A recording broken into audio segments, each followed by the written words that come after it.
Everyone, my name is Chef Kenneth Hunter, and welcome to another episode of 36 Chambers of Cooking. We're talking about box cakes today. Box cakes. Now, I know you may be wondering why on a professional cooking show would you be talking about box cakes. Well, it's not about the box cake. What we're talking about today is how to make a box cake taste homemade. And there's a science to it, what we're going to do today. So just think about it really quickly.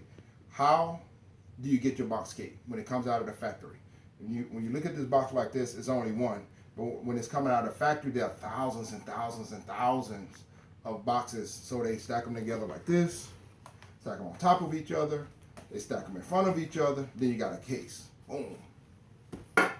Then another case. And then they wrap it up in shrink wrap, right? Shrink wrap, boom. Pressure, a lot of pressure, a lot of pressure, a lot of pressure. So your cake mix is actually squeezed together, okay?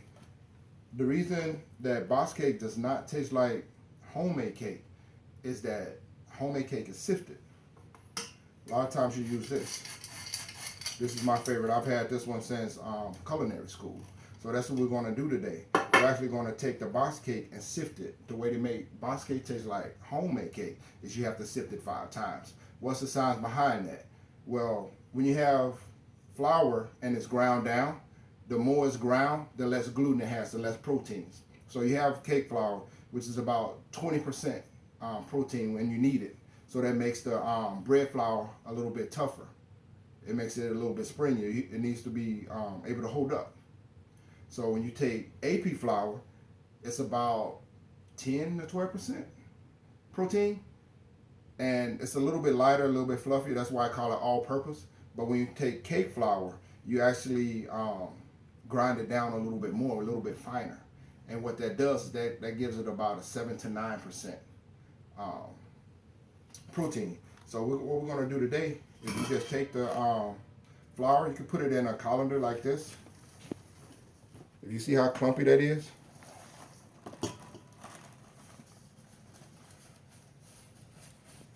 That's because it's been sitting. It's been sitting a long time. It's been in the warehouse maybe a year or two. It's no telling how long it's been in there. So here's something that you guys can do if you want to test and see if you can do this. Just go to any store that you want, Walmart, Jewel's, Dominick's, it doesn't matter, and ask them, can you get a fresh box of cake? Seriously, just go up to any manager and be like, can I get a fresh box of cake? They're going to look at you and laugh and be like, get out of here, man. Ain't no such thing as no fresh box of cake. You're going to get the cake that we all have. So you see how it's coming through?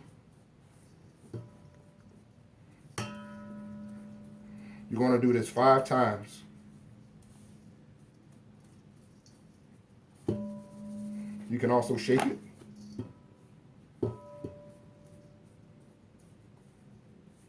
You just want to work the cake through there, through those holes.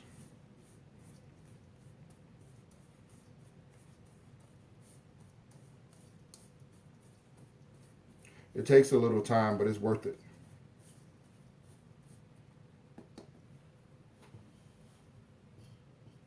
Take your time. So I want to show you the difference right now. You see this cake? And you see that? Big difference. Totally different.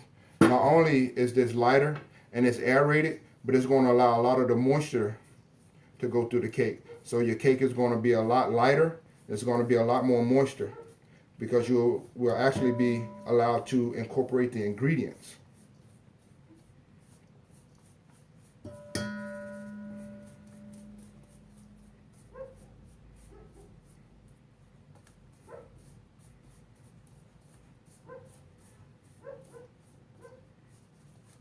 Don't worry about the little that's going to go over there. Again, this is the first time.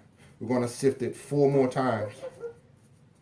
And you can see how your cake is bunching up. That's because it's been sitting. It could have been sitting 1 year, 2 years, 3 years. Nobody actually knows how long that cake has been there. It's all supply and demand. They sell it when they need it.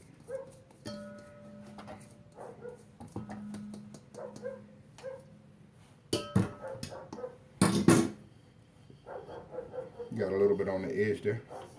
You see how fine that flour is now? So we want to put it in here.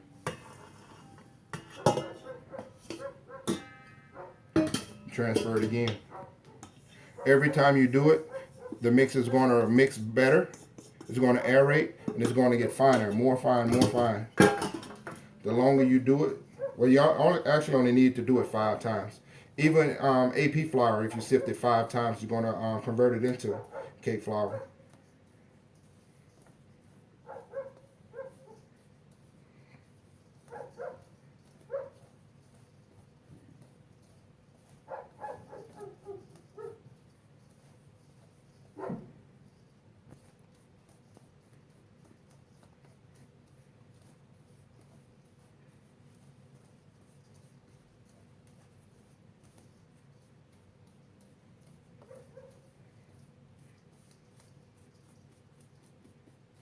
If you look at the holes in this colander, you'll see that they're actually larger,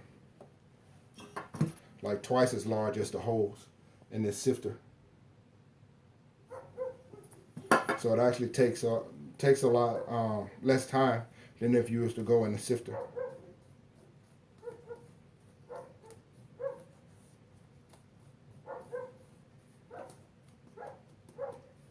So again, we're about halfway through. Can you see the difference now? Every time it gets greater and greater, finer and finer.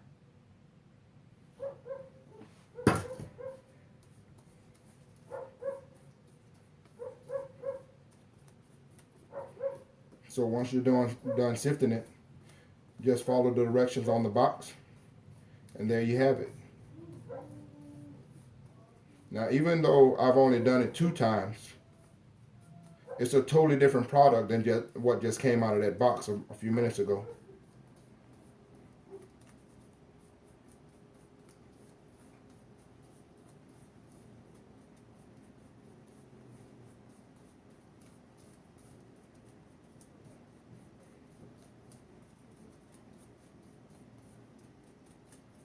Years ago, everybody sifted their cake. The reason being, it wasn't all milled perfectly. It wasn't a commercial grade flour.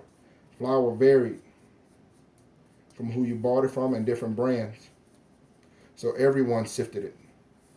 Not only that, they sifted it for the weight. If you take 1 cup flour, AP or otherwise, and don't sift it, it weighs about 5 ounces. If you take that same cup and sift it, it now weighs 4 ounces. So it matters in your measurements. It matters in your weight.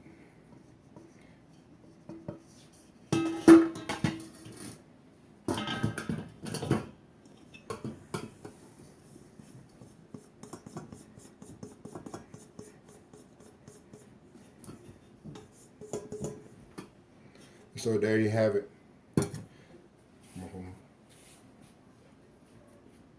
Although I only sifted it 2 times, you would actually go and continue to sift it 3 more times, and you'll see that it will get lighter and lighter. You can actually smell you can actually smell the cake batter now. So what has happened is that although it was sitting down and packed together, now that it's aerated, you can actually smell the ingredients. You can smell the vanilla that was in the cake. You can smell all the other ingredients. And there you have it. 36 Chambers of Cooking. Let's reconnect through cooking.